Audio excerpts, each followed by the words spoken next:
Build creative confidence. Beat the inspiration addiction. Join the Writer's Gym.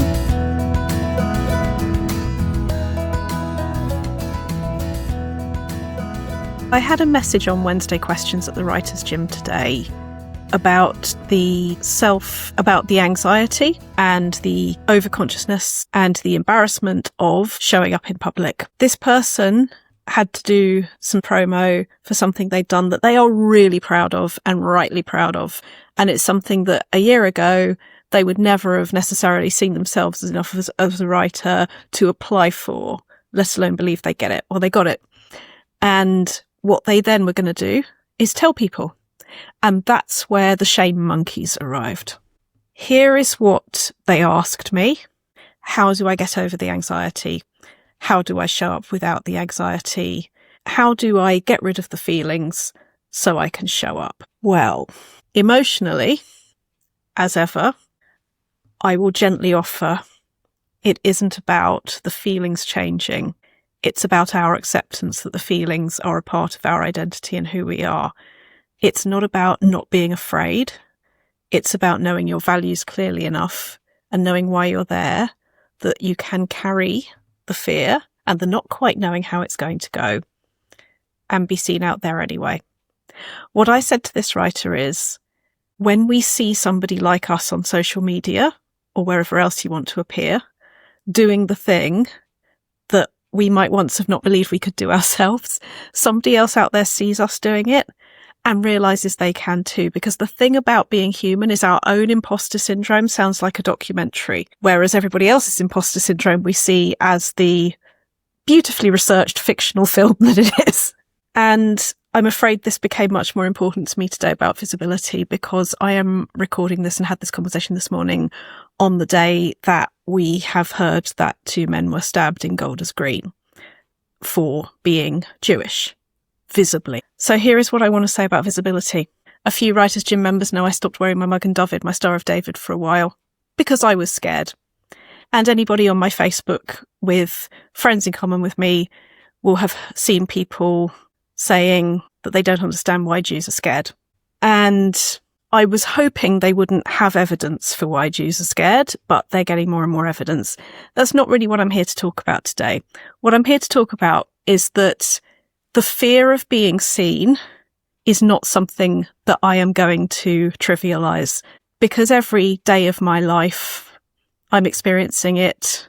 And what I do about it is I come back to my values and I come back to the people who can be reached by me being visible, whose life quality is somewhat better for the writing, the stories, the coaching, the mentoring. And it doesn't mean that as I sit here, I'm not having the who does she think she is thoughts that so many of us internalized as children and continue and maybe project onto other people, maybe say to themselves, that's what I'm scared that person thinks. But to take another reliable Jewish source, I refer to Nobody Wants This on Netflix, which I am not receiving anything for recommending, but recommend from the heart. If you're upset about something you think somebody else thinks, you're not upset because you think they think it. You're upset because you think it. You think it's true. That's the fear. Obviously, it doesn't entirely hold up when there is the possibility of physical violence because somebody else thinks it. But where it is Instagram, you are putting your heart on the line. You are putting your vulnerability out there.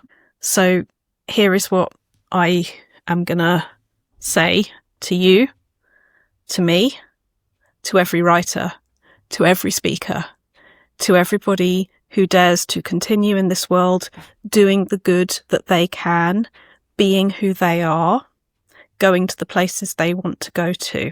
By doing it, you are helping. By listening to hope instead of to fear, you are making the world a little bit better than it might otherwise be.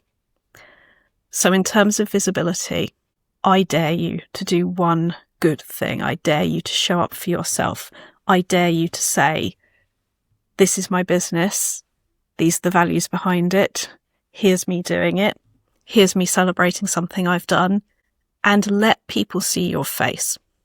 I've joked to some of my social media clients that when we do our plan for what we're doing in social media this week or this month, the one post, however much wonder we put into all of the rest, if they take one photo of their cat or dog, it's going to get more likes than anything else that we work on. That's okay too.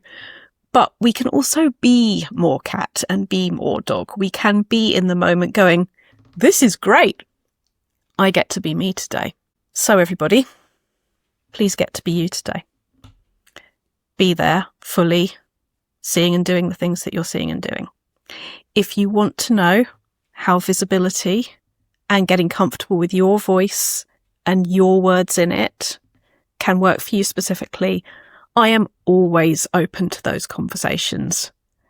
It's not just trivial. It's not just superficial. It's a way of being able to crystallize what you're here to say, what matters to you, and to go, oh, it doesn't matter, and disappear into the corner. It's always got fear underneath it.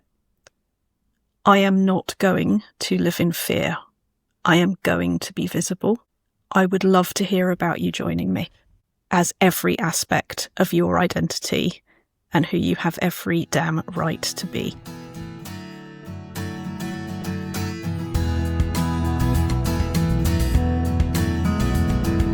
You've visited The Writer's Gym with author and coach Dr. Rachel Knightley.